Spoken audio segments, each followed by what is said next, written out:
Estando Jesus no Monte das Oliveiras com os seus discípulos, ouviu a seguinte pergunta: que sinal haverá da consumação dos séculos e da sua vinda? Jesus, então, enumerou vários sinais e indicadores do seu retorno à Terra.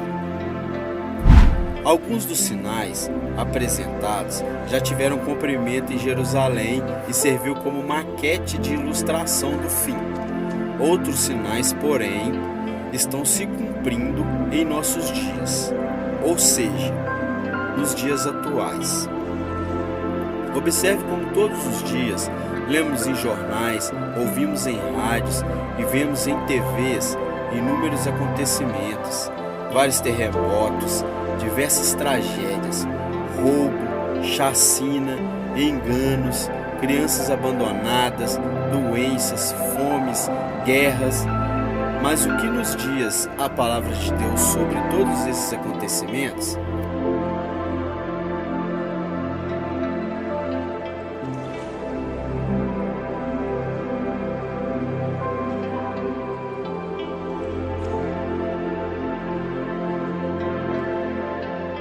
Vamos analisar os sinais que antecedem a volta de Jesus em três partes. Primeiro, os sinais do mundo social. O segundo é os sinais do mundo natural. E o terceiro é os sinais do mundo religioso. Os sinais do mundo social está escrito em Mateus, capítulo 24, versículo dos 6 ao 10. Jesus profetizou que antes da sua volta o mundo estaria envolvido em fomes, guerra, nação contra nação, reino contra reino, ódio, traição entre as pessoas. Na segunda carta de Timóteo, capítulo 3, versículo do 1 ao 5, Paulo fala esclarecidamente de tempos difíceis, fome, desemprego, egoísmo, pessoas avarentas, pessoas blasfemando de Deus, filhos desobedientes aos pais, homens sem domínios de si. Isso tudo são obras provenientes de Satanás no mundo social.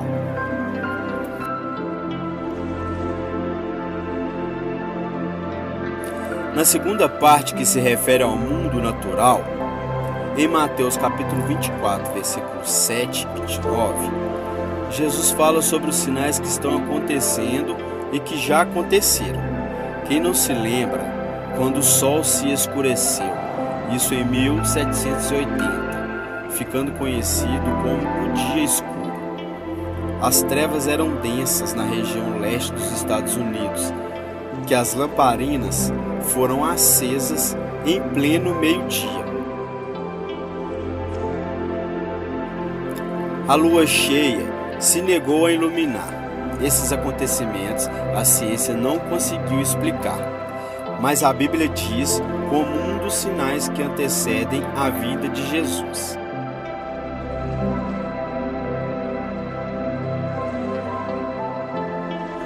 Alguém já ouviu falar do que houve em 13 de novembro de 1836, onde ocorreu uma extraordinária queda das estrelas nunca vista, se cumprindo assim este sinal uma vez.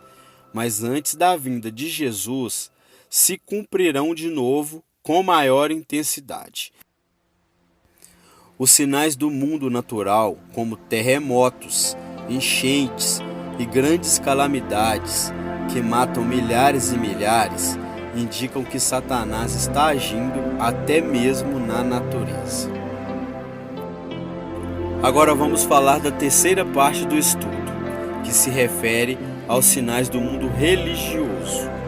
Em Mateus capítulo 24, versículo 4 e 5, fala sobre o engano religioso, em que haverá no tempo do fim. Em Mateus capítulo 24, versículo 11, dá referência ao aumento das religiões e falsos profetas. Somente no Brasil existem mais de 1.500 religiões cristãs. No mundo, mais de 35 mil. Jesus deixou bem claro que antes da sua vinda surgirão falsos cristos e falsos profetas. Operariam prodígios e sinais. E Jesus aconselhou: acautelai-vos para que ninguém vos engane, porque virão muitos em meu nome e enganará a muitos.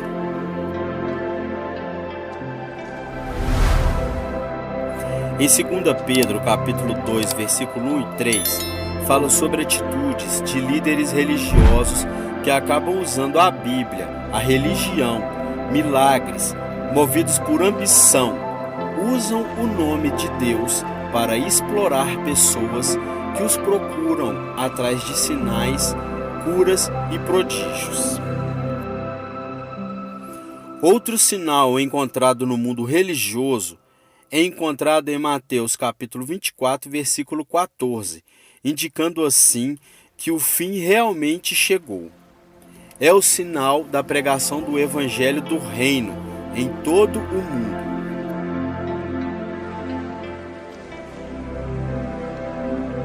O apóstolo Paulo fala em Gálatas capítulo 1, versículos 6 e 7, de um outro evangelho que parece ser bíblico, mas não é.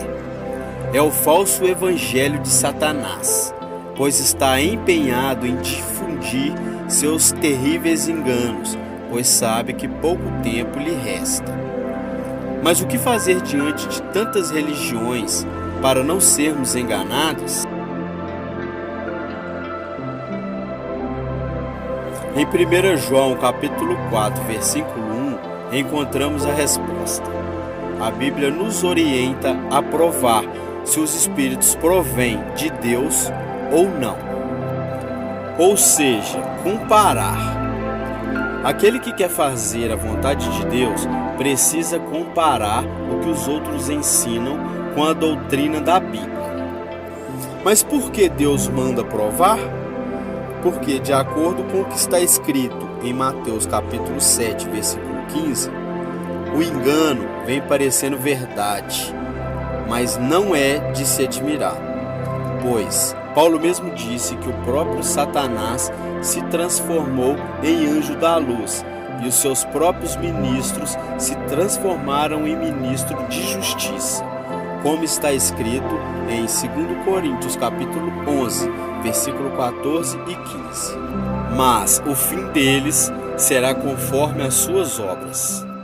Satanás tem poder para enganar as pessoas, se mostra de maneira diferente, apresenta a verdade de forma totalmente distorcida.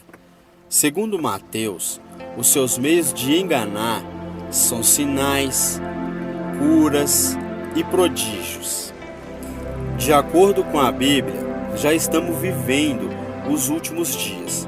Sendo assim, Satanás sabe que lhe resta pouco tempo. Por isso, sua ira é intensa sobre aqueles que seguem os mandamentos de Deus.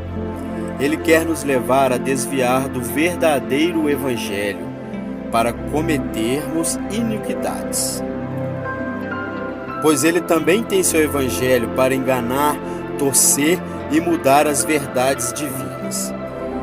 Até porque este conflito não começou aqui, e sim no céu. Passou pelo jardim do Éden e chegou até nós. Quem vencerá em seu coração? As verdades de Jesus Cristo ou os enganos de Satanás? Vimos que os sinais preditos por Jesus estão todos se cumprindo, indicando que em breve todo o mal do universo terá um fim. E fica a pergunta: o que está faltando para Jesus voltar? O primeiro motivo é que o evangelho verdadeiro precisa ser levado a todo mundo. O segundo motivo é que Jesus é paciente e está dando cada dia mais oportunidades para você se arrepender e espera uma decisão de cada um de nós ao lado da verdade. Lucas capítulo 21, versículo 28 diz que quando essas coisas começarem a acontecer, exultai e erguei vossas cabeças, porque a vossa redenção se aproxima. Não pare de ouvir a voz de Deus, que é o contrário da voz do mundo. E em breve vamos contemplar Jesus Cristo vindo sobre as nuvens do céu com poder e grande glória. A paz.